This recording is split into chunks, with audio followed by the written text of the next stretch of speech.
who came to say hi. It's Bella. Hi guys. I wanted to do a quick video. I'll make it quick. I'll try to make it quick. I wanted to give you 5 tidbits for anybody who has Hashimoto's or hypothyroid disease. Just kind of, get a jump start into being proactive in your own health. So let's just jump right in. Number 1 is get your lab results. So typically, I know the nurse will call, say your lab results are not normal, you hang up, you go on your merry way. No, get them to fax you the results so that you know exactly what's going on. And what you want to see on those results is you want to see is TSH, you want to see a T4 or free T4, you want to see free T3, which will show up as FT3. You want to see the 2 antibodies, which is TPO or TGAB. Sometimes you'll only see the TPO, but ideally you want to see both antibodies and the 3 hormones. So 5 altogether. Okay. Number 2 is look at those results and track them. Get a spreadsheet, Excel spreadsheet, and you only have to do it like once every 6 months, right? And just record what your numbers are. And also record what your dosage of medication is, whether that's Synthroid, Nature-Throid, Armor. But put the dosage in, and then how you feel. Just kind of a general, how do you feel? And this will help you optimize where your levels fall. Here recently, I wasn't feeling very well, and I went to my endocrinologist and told him I'm not feeling well. And unfortunately, he didn't want to test me because I think I still had 2 months to go before the 6-month period, right? So I didn't fall in the textbook 6-month retesting time frame. So I went to my GP, and she tested me, and ironically, my free T3, it was within lab range, but it was on the low side. And so thankfully I have an awesome GP, and she's like, it's on the low side, so let's bump up your Nature-Throid and you'll see how you feel, and let's get that free T3 up a bit, because the free T3 is actually like the active hormone. So we did that, and sure enough, my free T3 went up, and I actually felt better. So it's just crucial for you to get your results and know your numbers. And the best way to do that is by charting them on a spreadsheet. So that's number 2.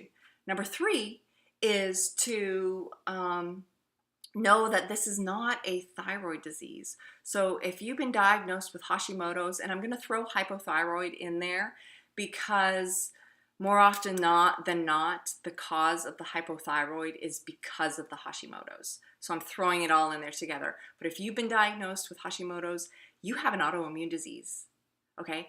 You have an immune system issue, not a thyroid issue.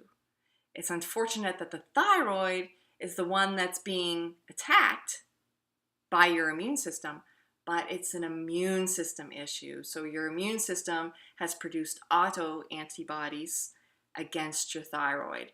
And that is why your thyroid has become hypo, is because you've actually got antibodies that are attacking it.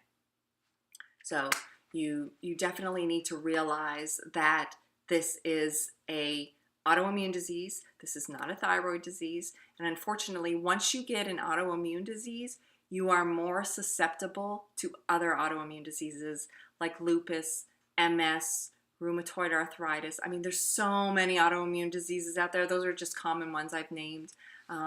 But if you're not proactive in trying to heal or calm that immune system, then you're at greater risk later on in life developing something else, and we just don't want that. So 1 is enough. Let's not go in for 2 or 3. So how do we do that? How do we calm the immune system? And that is number 4. That's heal the gut. So you want to heal the gut in order to calm your immune system. 80% of your immune system lives in your gut. So it's just crucial that you start working on healing the gut. Well, how do we do that? Right? That's where number 5 comes in. Number 5 is autoimmune paleo diet. And I have a book here by Sarah Valentine, The Paleo Approach. Look how thick that is. That is a thick book. It is awesome though. And it talks about your immune system. It goes into really, really great detail. And it talks about the gut and what is happening and why your body is attacking itself. And it goes into the foods to stay away from and why. You know, not just like you need to stay away from this, but it tells you why. And then she also gives like a great summary of all the foods that you can eat. This is 2 pages of foods that you can eat. So 2 pages, 4 pages in total of foods that you can eat. So I recommend the autoimmune paleo. If you can't do that, at a minimum, like if you think that this is just too much and you want to do something, gluten, dairy, and refined sugar should just be eliminated. And do that for a month, even on the autoimmune paleo, do that for a month. And then if you want to try to introduce and just see how your body does, you do it slowly, one by one, some gluten, some dairy. And it doesn't, your symptoms may not necessarily come out as digestive issues. They could come out as skin rashes or fatigue, headaches, muscle or joint pain. So you really have to be really in tune with your body because it doesn't necessarily, come out as bloating or diarrhea or constipation. So, I mean, you really need to be in tune when you start bringing things back.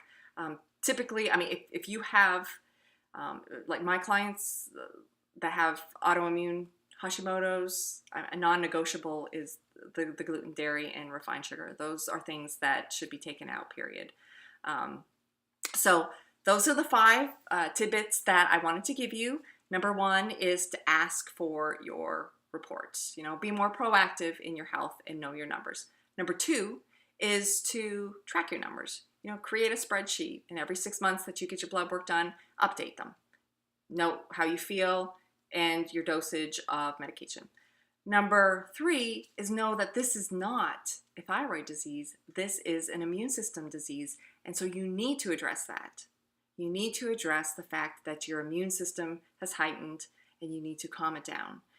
Otherwise, I mean, we're just at greater risk for other autoimmune diseases later on in life. So that's number 3. Number 4 is how do we do that? How do we calm the immune system? But we heal the gut. So number 4, heal the gut.